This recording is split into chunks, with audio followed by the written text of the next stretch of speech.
Assalamualaikum warahmatullahi wabarakatuh. Kehidupan manusia di hari kiamat. Kelas 12, bab kedua revisi 2019.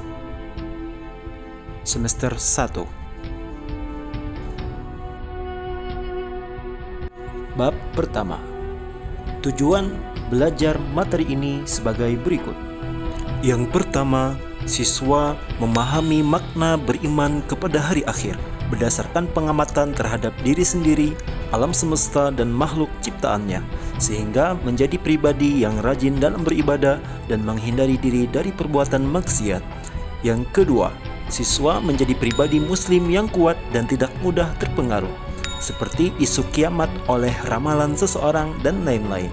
Yang ketiga, siswa mengetahui dan meyakini dalil akli dan dalil nakli tentang hari kiamat.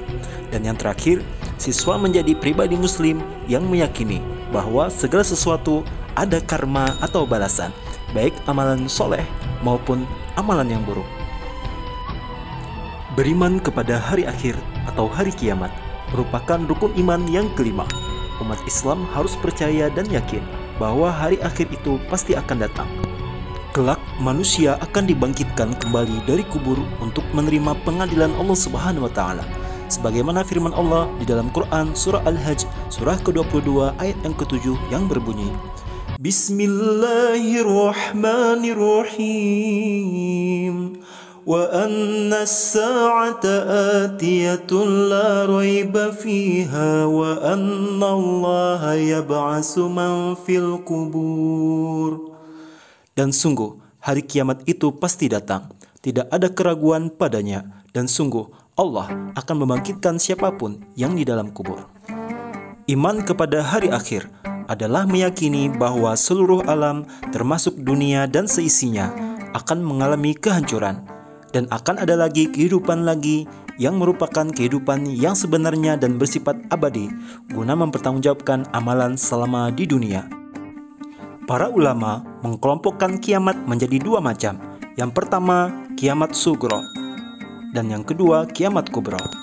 Kiamat sugro atau kiamat kecil yaitu terjadinya kematian yang menimpa sebagian umat manusia. Misalnya matinya seseorang karena sakit, kecelakaan, musibah tsunami, banjir, tanah longsor, pandemi, dan lain-lain. Yang kedua, kiamat kubro atau kiamat besar, yaitu terjadinya kematian dan kehancuran yang menimpa seluruh alam semesta. Dunia porak-poranda, rusak dan hancur. Kehidupan manusia akan berganti dengan alam yang baru, yakni alam akhirat. Tanda-tanda hari kiamat. Yang pertama, perzinahan dianggap biasa.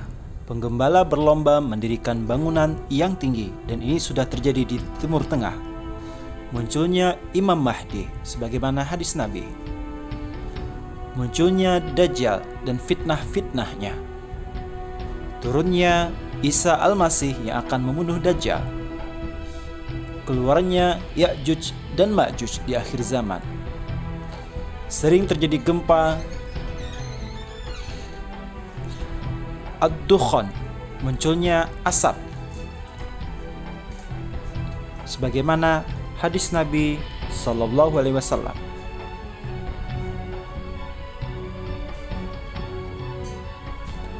Terbitnya matahari dari barat. Keluar dabbah, binatang melata di dalam bumi yang bisa bicara. Munculnya api yang akan menggiring manusia. Tidak ada satupun manusia yang mengetahui kapan pastinya terjadi kiamat. Yang pasti kita berikhtiar untuk selalu bertobat dan memperbaiki diri kita. Untuk mempermudah pelajaran, kita akan urutkan urutan yaumul akhir setelah kematian sebagai berikut. Setelah melewati alam arwah dan alam rahim, kita masuk kepada alam dunia. Dalam sebuah ungkapan dikatakan bahwa dunia adalah ladang akhirat. Ad-dunya mazra al-akhirah. Maksudnya adalah bagaimana kita harus bersikap terhadap dunia untuk menjadikannya sebagai ladang di mana kita menanam berbagai amal baik untuk dipanen nantinya di akhirat. Jika amal yang kita tanam berasal dari bibit yang kurang baik, kita harus bersiap memanen hasil yang kurang baik. Sebaliknya, jika yang kita tanam berasal dari bibit yang baik, maka kita akan bergembira dengan hasil yang baik pula di akhirat kelak. Sebagaimana firman Allah, siapa yang mengerjakan kebaikan seberat zarah, dia akan melihat balasannya. Siapa yang mengerjakan kejahatan seberat zarah, dia pun akan melihat balasannya pula. Sebagaimana petani ini yang menanam padi, mereka menanamnya, merawatnya, menjaganya hingga panen nantinya. Kita sebagai seorang muslim juga sama, menjaga iman kita, menjaga amalan kita agar kelak memanen hasil yang kita tuai dulunya. Setelah alam dunia, kita memasuki alam barzah atau dikenal dengan alam kubur, yang merupakan pintu gerbang menuju akhirat atau batas antara alam dunia dan alam akhirat. Di alam kubur, manusia akan bertemu, ditanyai dan diperiksa oleh malaikat munkar dan nakir tentang segala amal perbuatannya ketika menjalani kehidupan di dunia. Dari segi bahasa, barzah yang berarti pemisah. Para ulama mengartikan alam barzah sebagai periode antara kehidupan dunia dan akhirat. Keberadaan di sana memungkinkan seseorang untuk melihat kehidupan dunia dan akhirat. Kehidupan di sana bagaikan keberadaan dalam suatu ruangan terpisah yang terbuat dari kaca. Ke depan penghuninya dapat melihat hari kemudian, sedangkan ke belakang mereka melihat kita yang hidup di bumi ini. Sebagaimana firman Allah dalam Quran Surah Al-Mu'minun ayat 99 hingga 100 yang artinya sebagai berikut.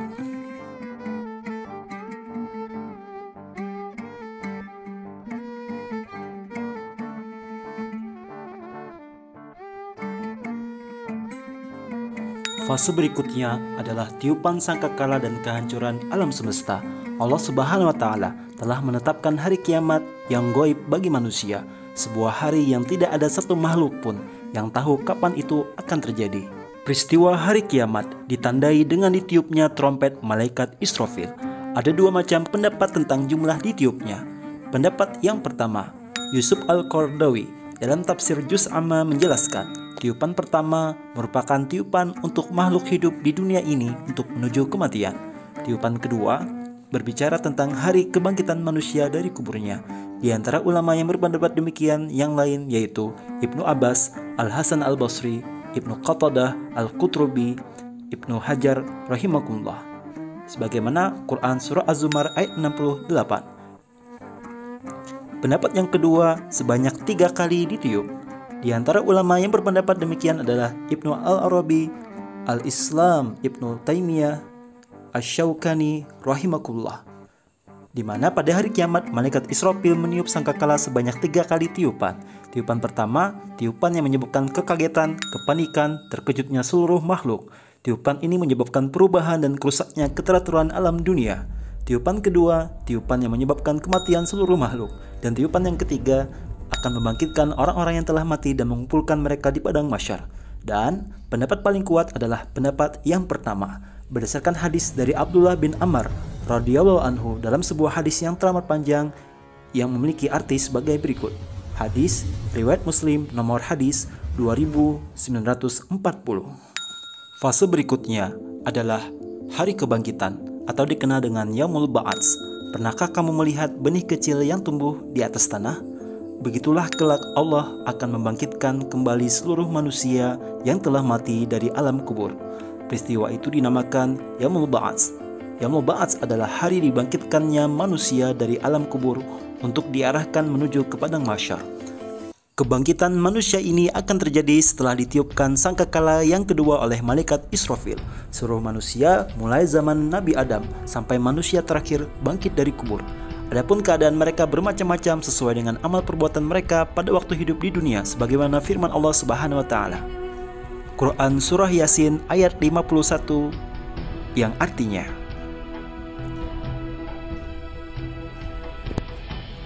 Rasulullah SAW secara lebih jelas menceritakan kisah yang terjadi kelak di hari kebangkitan seperti berikut ini. Telah menceritakan kepada Bahz bin Hakim dari bapaknya dari kakeknya. Ia berkata, Rasulullah SAW bersabda, sesungguhnya kalian akan dikumpulkan pada hari kiamat. Ada yang berjalan, berkendaraan, dan akan diseret di atas wajah kalian. Hadis riwayat Tirmizi. Berikutnya padang mahsyar atau dikenal dengan Yaumul Mahsyar. Di tempat itu Setiap jiwa merasakan pembalasan dari apa yang telah dikerjakannya dahulu, dan mereka dikembalikan kepada Allah. Di dunia kita disimulasikan dengan padang mahsyar seperti salah satu rukun haji berkumpul di padang Arafah pada tanggal 9 Zulhijjah. Kita memperbanyak zikir, doa, dan kepada Allah. Berikut informasi tentang padang mahsyar sebagaimana berita dari Al-Quran dan hadis Nabi SAW. Padang mahsyar, di mana manusia tidak berpakaian dan dalam keadaan berkhitan sebagaimana hadis Nabi SAW. Kemudian matahari didekatkan dan durasi yang lama, 1 hari setara 50.000 tahun.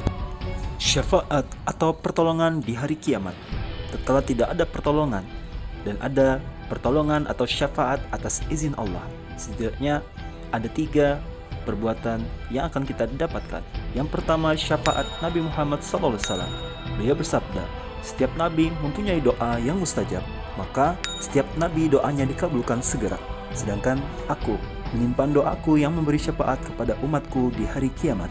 Syafaat itu insya Allah diperoleh umatku yang meninggal tidak menyekutukan Allah dengan segala sesuatu apapun. Hadis riwayat Muslim, Imam Tirmizi, Ibnu Majah, dan Imam Ahmad. Perbuatan-perbuatan yang akan mendapatkan syafaat dari Rasulullah seperti tidak percaya dengan ramalan, minta bantuan jin, menggunakan rojah-rojah dan jimat, serta menyekutukan Allah dengan jelas. Yang kedua, syafaat Al-Quran. Beruntunglah orang yang memuliakan Al-Quran, sebab Al-Quran datang memberi syafaat pada hari kiamat. Al-Quran akan menolong para pembacanya, para penghafal, dan orang-orang yang mengamalkannya, sebagaimana hadis Nabi SAW dalam hadis riwayat Muslim sebagai berikut. Jadi siswa sekalian, ayo semangat membaca Al-Quran setiap hari dan berazam menjadi penghafal Al-Quran. Yang ketiga, syafaat teman-teman yang soleh. Rasulullah SAW mengatakan, saudara yang baik dan teman-teman soleh akan menjadi syafaat penolong di hari kiamat. Karena itu, perbaikilah hubungan dengan saudara, kerabat, dan perbanyaklah teman-teman yang soleh. Sebagaimana hadis Nabi SAW bersabda, setiap orang akan dikumpulkan bersama orang yang ia cintai. Hadis riwayat Bukhari dan Muslim. Imam Hasan Al-Basri mengatakan, perbanyaklah berteman dengan orang-orang yang beriman, karena mereka memiliki syafaat pada hari kiamat. Maka mari sama-sama kita idolakan orang-orang soleh, supaya kita menjadi orang-orang yang mendapatkan syafaat karena mengikuti jejak mereka di dunia. Dan masih banyak lagi sebagaimana hadis Nabi, golongan yang akan mendapatkan syafaat di hari kiamat. Fase berikutnya Yaumul Hisab, yaitu hari perhitungan bagi amal manusia. Semua akan dihitung, baik itu amal baik atau amal buruk, yang kecil maupun yang besar. Semuanya akan dihitung, di mana setelah semua dihitung, manusia akan diberikan balasan sesuai dengan apa yang telah diperbuat selama hidup di dunia. Fase berikutnya, penyerahan catatan amal. Dalam pencatatan ini, tidak akan ada satu orang pun yang dirugikan. Semua sama dihitung berdasarkan amal perbuatan yang dilakukan semenjak di dunia sebagai manusia. Dan tidak satupun manusia yang bisa berbohong, karena yang menjadi saksi adalah dirinya sendiri. Zaman sekarang saja bisa kita lihat ciptaan manusia dari besi yang bisa berbicara hari ini, Android atau handphone, di mana apalagi Allah Subhanahu wa Ta'ala, tidak mustahil bagi Allah membuat tangan, kulit, mata, telinga berbicara menjadi saksi atas diri kita. Fase berikutnya Yaumul Mizan. Mizan adalah hari pertimbangan semua amal baik dan buruk yang sudah dilakukan. Di Yaumul Mizan, setiap orang ditimbang kebaikan dan keburukannya selama di dunia dan ditimbang dengan seadil-adilnya, tidak akan ada kurang atau lebih, sebagaimana firman Allah Subhanahu wa Ta'ala dalam Quran Al-Zalzalah. Yang menarik adalah di tengah hiruk pikuk kehausan yang teramat sangat, akan ada segolongan umat Nabi Muhammad SAW yang akan merasakan telaga Al-Kautsar, telaga baginda Nabi SAW yang tidak akan pernah merasakan kehausan selama-lamanya. Mereka adalah orang yang suka memberi makan dalam keadaan sulit, orang yang menjaga lisan, dan orang yang bersabar. Berikutnya, fase berikutnya melewati jembatan Sirat. Jembatan Sirat itu sendiri tergantung dengan amal di dunia. Untuk orang dengan kondisi amal yang sangat buruk, jembatan ini akan menjadi sangat kecil, hingga disebutkan ukurannya sekecil rambut dibagi 7 dan setajam pedang. Sebaliknya, untuk orang dengan amalan baik, maka ia akan melewatinya dengan tenang, bahkan ada yang secepat kilat. Ada yang menunggang onta, kambing, sapi, hasil kurbannya ketika di dunia, sebagaimana pada hari raya Idul Adha untuk berkorban.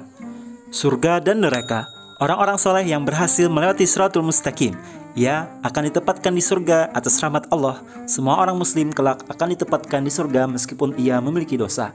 Hanya saja sebelum ia ditempatkan di surga akan ditempatkan lebih dulu di neraka untuk membersihkan dosa-dosanya, sebagaimana karat yang harus dibersihkan dengan api agar hilang dan bersih.